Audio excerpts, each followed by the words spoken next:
শীতকালীন ঝড় ও তীব্র তুষারপাতে ধুঁকছে যুক্তরাষ্ট্রের উত্তর পূর্বাঞ্চল। 4 বছরের মধ্যে শনিবার সবচেয়ে বেশি 4.3 ইঞ্চি বরফে ঢাকা পড়েছে নিউ ইয়র্ক সিটির সেন্ট্রাল পার্ক এলাকা।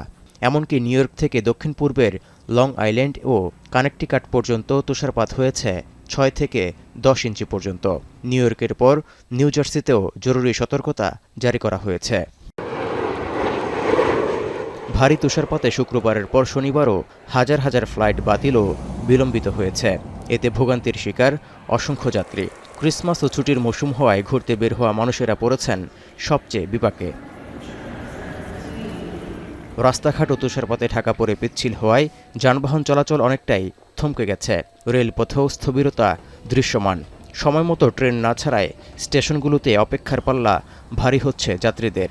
তবে আবহাওয়াজনিত কারণে যাত্রা শিডিউল বিপর্যয়ে কোনো ক্ষোভ নেই অপেক্ষমান ভ্রমণকারীদের।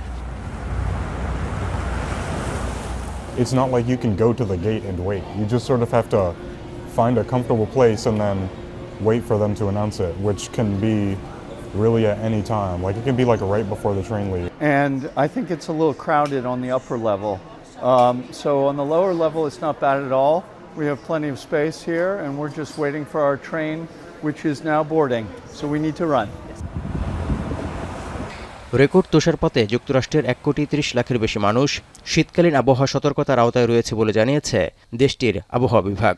মধ্য মিশিগান থেকে দক্ষিণ পশ্চিম নিউ ইয়র্ক এবং মধ্য পেনসিলভেনিয়া পর্যন্ত বিস্তৃত অঞ্চলে তুষারপাত সবচেয়ে বেশি উদ্বেগের কারণ হতে পারে বলেও শঙ্কা করা হচ্ছে। স্থানীয় সময় রোববার সন্ধ্যায় যুক্তরাষ্ট্রের উত্তর পূর্বাঞ্চলের মিডওয়েস্ট এবং গ্রেট লেক অঞ্চল ছাড়াও বিভিন্ন জায়গায় আরও তুষারপাতের পাশাপাশি বজ্রঝড় এবং দমকা হাওয়া সহ বৃষ্টির পূর্বাভাস দিয়েছে মার্কিন আবহাওয়া দপ্তর। এতে অনেক জায়গায় বিদ্যুৎ সংযোগ বিচ্ছিন্ন হওয়ারও আশঙ্কা করা হচ্ছে। তুষারঝড়ের আভাস রয়েছে সোমবারও। তৌহিদুর রহমান, এখন বিশ্ব।